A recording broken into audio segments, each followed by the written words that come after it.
Hello friends, எல்லாருக்கும் good morning. Welcome to அரசி சமையல். இன்றைக்கி வந்து தமிழ் வருஷ பிறப்பு. எல்லாருக்கும் புத்தாண்டு வாழ்த்துக்கள். எல்லோரும் நல்லபடியாக சந்தோஷமாக இருங்க. நான் ஃபஸ்ட்டு இன்றைக்கி வந்து சாம்பார் வச்சுட்டேன். இது வந்து வடைக்கு ஊருக்கு போயிருந்தேன், நைட்டு தான் வந்தோம். வடை சுட்டுக்கிட்டுருக்கேன். காலை நேரம்தான். அரை டம்ளருக்கு கொஞ்சம் கூட தான் போட்டிருந்தேன், 3/4 டம்ளருக்கு. இன்னும் ஒரு 10-12 வடை தான் வரும். சுட்டு எடுத்துக்கலாம். அடுத்து நம்ம என்ன செய்யலான்னு பார்க்கலாம். ஃப்ரெண்ட்ஸ், நம்ம கேரட்டை வச்சு ஒரு ஸ்வீட் பண்ணிக்கலாம். நான் ஒரு 4 கேரட்டை தோல் சீவிட்டு கழுவிட்டு குக்கரில் வேக வச்சு வச்சுருக்கேன். இப்போ நம்ம இதை பால் ஊற்றி மிக்சியில் அரைச்சிக்கலாம். ஃப்ரெண்ட்ஸ், இப்போ நம்ம வடை செஞ்சாச்சு. நம்ம அடுத்தது கேரட் ஸ்வீட் பண்ணிக்கலாம். ஃப்ரெண்ட்ஸ், நம்ம கேரட் கீர் செய்கிறதுக்கு முந்திரி ஒரு 7-8 நம்ம நெய்யில் வறுத்துருக்கலாம்.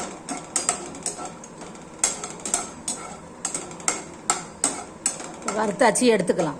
இப்போ நம்ம கேரட்டை அவிச்ச கேரட்டை இப்போ அரைச்சிட்டோம். இப்போ நம்ம இந்த வானலில் கலந்துக்கலாம்.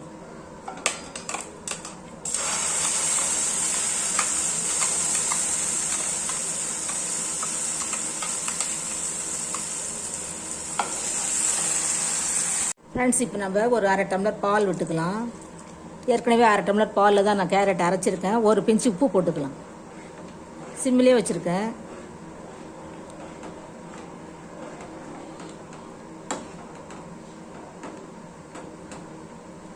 ரொம்ப ஈஸியாக ஒரு 10 மினிட்ஸில் செஞ்சிடலாம்.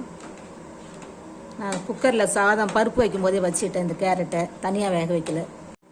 நம்மளோட கேரட் கீர் வந்து வெந்துருச்சு. இப்போ நம்ம பச்சை வாசம்லாம் போயிடுச்சு. இப்போ சர்க்கரை போட்டுக்கலாம்.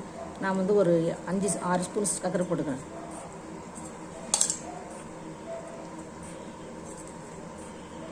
ஆறு ஸ்பூன் போட்டிருக்கேன்.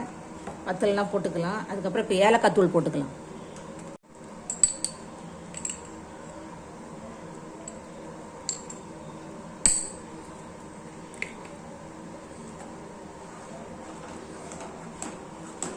அவ்வளோதான், நம்மளோட கேரட் கீ ரெடி ஆகிடுச்சு. கேரட் பாயாசம். இப்போ நம்ம வந்து வறுத்து வச்ச முந்திரியை போட்டு ஆஃப் பண்ணிடலாம்.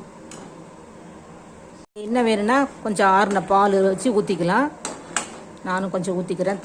தண்ணி இதுவாக இருக்குது, திக்னஸாக இருக்குது. இப்போ முந்திரியை போட்டுக்கலாம்.